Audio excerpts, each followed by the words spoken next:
Welcome back to my channel. তো আমি বেশ অনেক দিন পর মোনার সঙ্গে আবার বেড়াতে এসেছি। ঠিক যেমন আমরা বছরে ২ বার করে বেরোই, লাঞ্চ করি, ঠিক তেমনই আবার চলে এসেছি মোনার সাথে লাঞ্চ করতে। তো এবারে আমাদের ডেস্টিনেশন হচ্ছে ব্লু অর্কিড দেশপ্রিয় পার্কে। তো আমরা গড়িয়াহাট দিয়ে যাতায়াত করছি।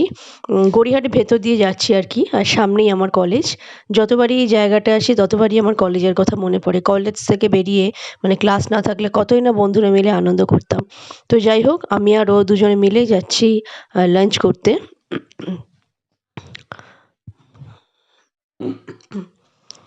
এই যে দেখতে দেখতে চলে এলাম ব্লু অর্কিডের কাছে, সিটি স্টাইলের পাশের গলি। দেখতে পাচ্ছেন ঠিক সিটি স্টাইলের পাশের গলিটা দিয়ে চলে যাবেন। আমরা ফুটপাথ দিয়ে যাচ্ছিলাম। পাশের গলিটা দিয়ে একদম সোজা চলে গেলে আপনার বাঁ হাতেই পড়বে ব্লু অর্কিড। তো দেখা তো যাক। ফাইনালি আমরা এসে গেছি ব্লু অর্কিডে।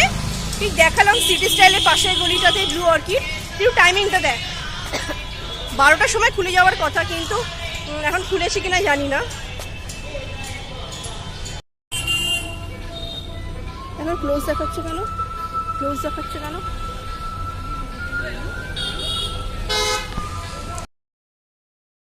কপাল খুব খারাপ, ব্লু অর্কিড বন্ধ। আমরা ভাবলাম ব্লু অর্কিডে খাবো, কিন্তু ওখানে এখনো খোলেনি, বন্ধ।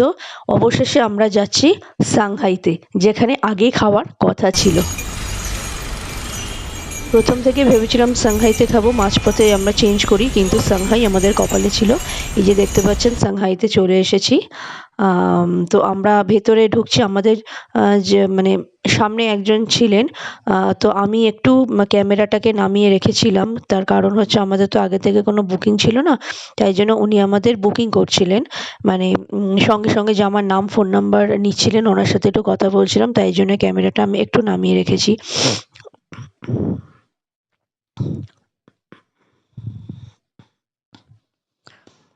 তারপরে আমরা এই যে ভেতরে ঢুকে গেলাম। ভেতরটা বেশ মনোরম পরিবেশ, একদম ছিমছাম। মানে আমরা ছাড়া তখনও আর কোনো কাস্টমার ছিল না। তো আমার বেশ এইরকম ছিমছাম মনোরম পরিবেশ, রেস্টুরেন্টগুলো ভীষণ ভালো লাগে।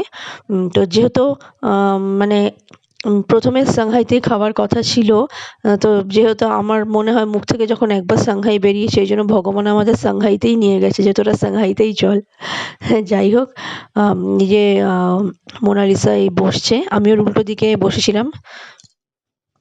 আসছি।